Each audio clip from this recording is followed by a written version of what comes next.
Hello नमस्कार प्यारे साथियों, नमस्कार। नेक्स्ट फुल एग्जाम पे बहुत बहुत स्वागत है साथियों। आज की इस वीडियो में हम बिहार स्पेशल टॉपिक लेके आए हैं, जिसमें टॉप 51 फैक्ट लेके आए हैं जो परीक्षा की खोपड़ी में छेद करने के लिए पर्याप्त है। जो स्पेशली बीपीएससी टीआरई 3.0 री एग्ज़ाम या 4.0 जो एग्ज़ाम आने वाला है, यह वीडियो स्पेशल उन विद्यार्थियों के लिए बनाई जा रही है। इस वीडियो को देखने से आपके 5 से 6 नंबरों का फ़ायदा जरूर देखने को मिल जाएगा। तो बिना देर किए आइए अपना क्लास स्टार्ट करते हैं। चैनल पर नए हो तो चैनल को सब्सक्राइब आप कर सकते हो। यहाँ बीपीएससी संबंधी, बिहार शिक्षक भर्ती संबंधी सबसे लेटेस्ट जानकारी आपको समय पे मिल जाएगी, और साथ ही साथ वो कंटेंट दिया जाएगा जो परीक्षा की 2 से 4 नंबर के लिए आपके लिए पर्याप्त हो जाएगा। सबसे पहला फैक्ट आपके सामने रखा गया है। देखिए, संथाल विद्रोह के बारे में पूछा है कि संथाल विद्रोह जो हुआ था कहाँ पे हुआ था, तो ये भागलपुर से स्टार्ट हुआ था और इसके 2 नेता बहुत प्रसिद्ध हैं, सिद्धू और कानू। अगला है कि कोल विद्रोह। कोल विद्रोह याद रखना, ये रांची से हुआ था और एक व्यक्ति थे बुद्धू भगत और राय सिंह। इन दोनों लोगों के नेतृत्व में ये कोल विद्रोह आपको देखने को मिला था। अगले हैं बिहार जगदीशपुर से कुंवर सिंह। पूछा जाता है कुंवर सिंह के सामने कौन सा अंग्रेज कमिश्नर था, तो उसका नाम था विलियम टेलर। जो अंग्रेज कमिश्नर था और उसका नाम था विलियम टेलर, इसी ने जगदीशपुर से विद्रोह किया था। मुंडा विद्रोह की बात की जाए तो ये मुंडा विद्रोह को हम लोग अलगुलान विद्रोह के नाम से भी जानते हैं, और बिरसा मुंडा का नाम आप सभी ने सुन रखा होगा। 1899 इस समय का ये विद्रोह है, बहुत ही प्रसिद्ध आदिवासी विद्रोह है। अगला है, पूछा है आपसे कि बिहार में तुर्क सत्ता का वास्तविक जो निर्माता है वो कौन कहलाएगा, तो आप बख्तियार खिलजी को उस नाम में देख पाएंगे। अगला फैक्ट है कि बिहार में जो आपके किसान आंदोलन हुए वो किसकी देखरेख में हुए, तो एक व्यक्ति हैं स्वामी सहजानंद। देखिए, किसान आंदोलन का शब्द जब भी आए तो आपको सहजानंद मारना है, और जब भी सोशलिस्ट शब्द देखने को मिल जाएगा तो आपको जेपी नारायण आंसर मार देना है। पूछा है कि जो स्वामी विद्यानंद थे, इनने असहयोग आंदोलन के समय कृषकों का नेतृत्व किया था। कई बार पूछा जाता है कि असहयोग आंदोलन के समय बिहार में किसानों का नेतृत्व किसके द्वारा किया गया था, तो स्वामी विद्यानंद उसके बिल्कुल क्लियर आंसर हो जाएगा। देखिए, नमक सत्याग्रह आप सभी जानते हैं 12 मार्च से लेकर 6 अप्रैल तक चलाया गया था 1930 में।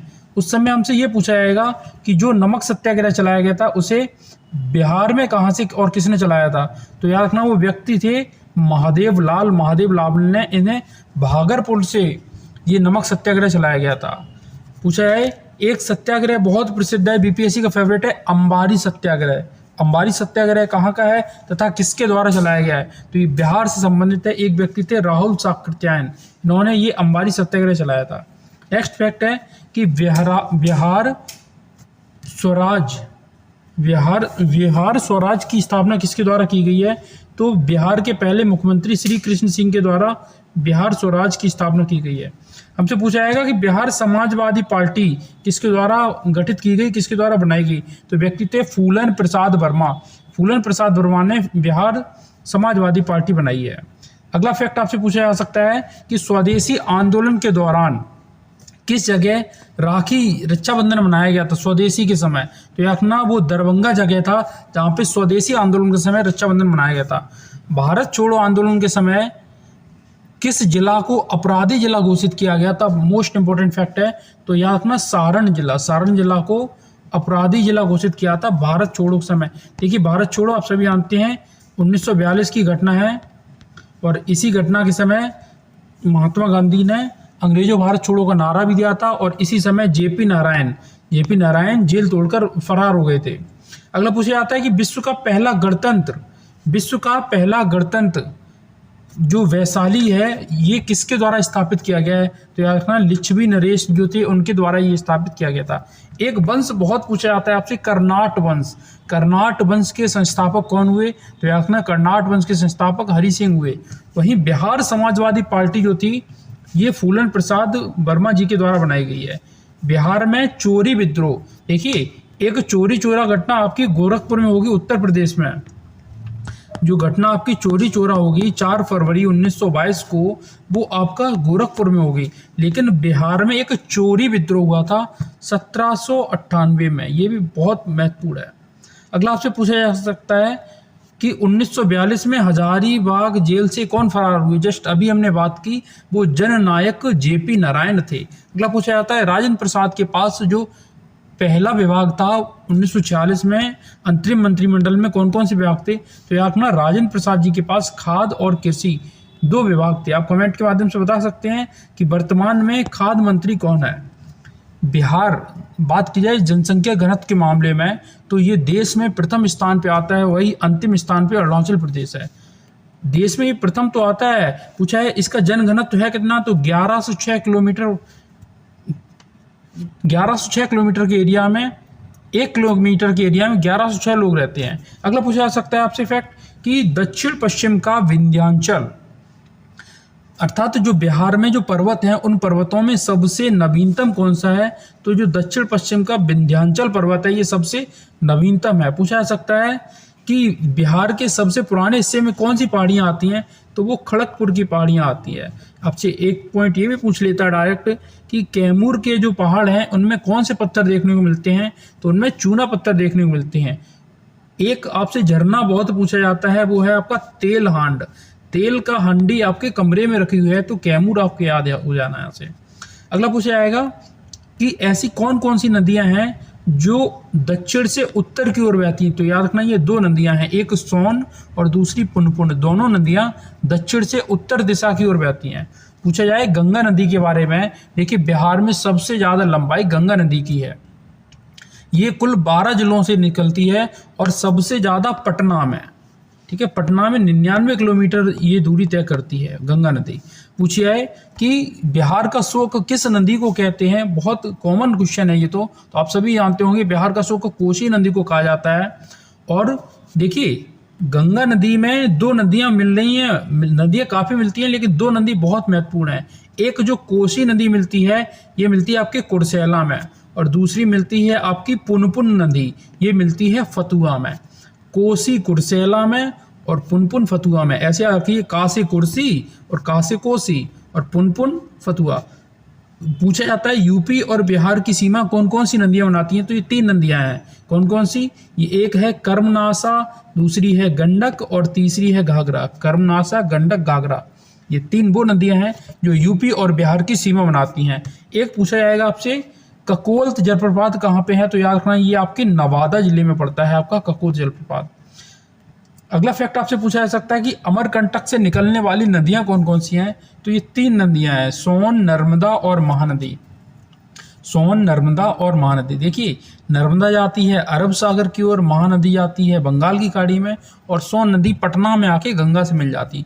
तीनों नदियां अमरकंटक की बहुत महत्वपूर्ण है। आगे आपसे पूछा जा सकता है कि बिहार में गंगा की सबसे बड़ी सहायक नदी कौन सी है, तो याद रखना वो आपकी सोन नदी है। बिहार में सबसे लंबी नदी गंगा, और गंगा की सबसे बड़ी सहायक नदी तो सोन नदी। सोन नदी मिलती कहाँ पे आके, तो ये पटना में आके गंगा से मिल जाती है। आपसे पूछा जा सकता है कि बिहार में कोसी परियोजना कब लगाई गई। देखिए बिहार का शोक कोसी नदी को बोलते हैं।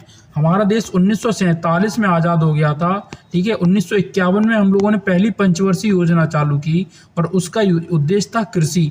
तो उसी योजना के तहत 51 में चालू होती, 3 साल बाद 1954 में आपकी कोसी परियोजना प्रारंभ कर दी जाती। पूछा जा सकता है कि बिहार का पहला रामसर स्थल कौन सा है।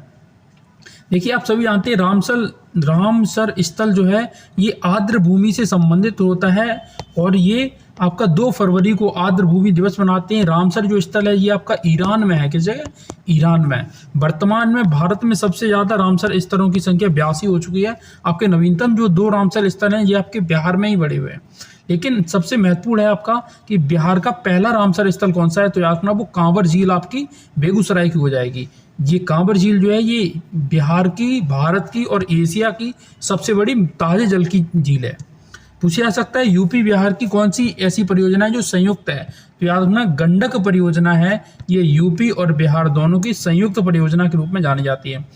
पूछा जा सकता है कि बिहार में नहर द्वारा सबसे ज़्यादा सिंचाई, देखिए बिहार के पूरे भारत में अगर पूछा जाए कि सबसे ज़्यादा सिंचाई किसके माध्यम से, तो नलकूपों के माध्यम से। बिहार में सबसे ज़्यादा सिंचाई किसके माध्यम से, नलकूपों के माध्यम से। लेकिन आपसे ये स्पेशल पूछ रहा है कि नहर के द्वारा सबसे ज़्यादा किस जिले में सिंचाई होती है, तो याद रखना रोहतास में। नहर लास्ट में क्या है रा, तो रा से याद कर लेना आप लोग रोहतास। वहीं पूछा है कि नलकूप के द्वारा सब बिहार में सबसे ज़्यादा कहाँ सिंचाई होती है, तो आपका समस्तीपुर। समस्तीपुर में सबसे ज़्यादा ग्रामीण क्षेत्र भी है। अगला फैक्ट आपसे पूछ सकता है कि बिहार के किस क्षेत्र में न्यूनतम सिंचाई है, तो याद रखना वो जमुई है। जमुई में न्यूनतम सिंचाई होती है। बिहार में प्रति हेक्टेयर सबसे ज़्यादा उत्पादन किस फसल का है, तो याद रखना मक्का का। मक्का पूछी जाए भारत में कौन सा राज्य है जो मक्का के उत्पादन नंबर 1 है, फिर आप आंसर बताएंगे कर्नाटक।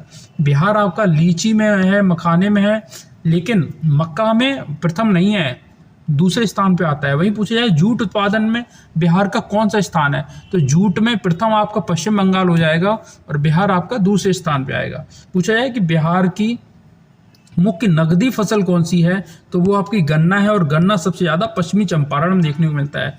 ये वही चंपारण है जहाँ 1917 में गांधी जी गए थे राज किशोर शुक्ल के बुलाने पे।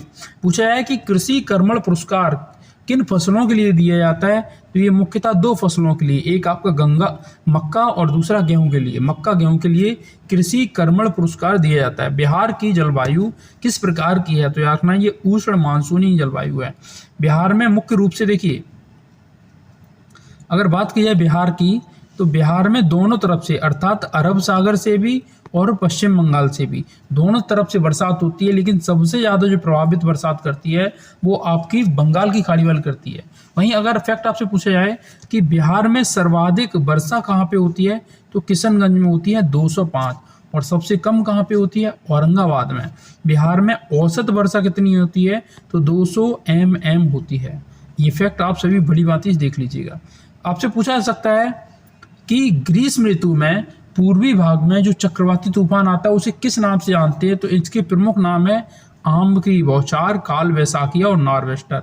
और सबसे ज़्यादा आपसे पूछा जाएगा कि आम्र बौछार क्या है, तो आप बताएंगे ये एक मानसून पूर्व वर्षा है, अर्थात जो मानसून से पूर्व वर्षा आती है उसे आम्र बौछार कहते हैं। इन दिनों उत्तर भारत में लू चल रही है। लू की आपसे स्पीड पूछ सकता है, तो ये 8 से 16 किलोमीटर प्रति घंटा की स्पीड होती है। पूछा जा सकता है कि सर्वाधिक जलोढ़ मृदा, अर्थात बिहार में सबसे ज़्यादा किस प्रकार की मृदा देखने को मिलती है, तो सबसे ज़्यादा जलोढ़ मृदा देखने को मिलती है। आप सभी जानते हैं जलोढ़ मृदा वो होती है जो बाढ़ के पानी के द्वारा जो मृदा आती है उसे हम लोग जलोढ़ मृदा कहते हैं। 2 प्रकार की होती है, आप सभी जानते हैं, एक नवीन और एक प्राचीन। नवीन मतलब नई और प्राचीन मतलब पुरानी। पूछा जा सकता है कि जो पुरानी जलोढ़ मृदा होती है इसे बिहार में किस नाम से जानते हैं, तो इसे बल सुंदरी के नाम से जाना जाता है।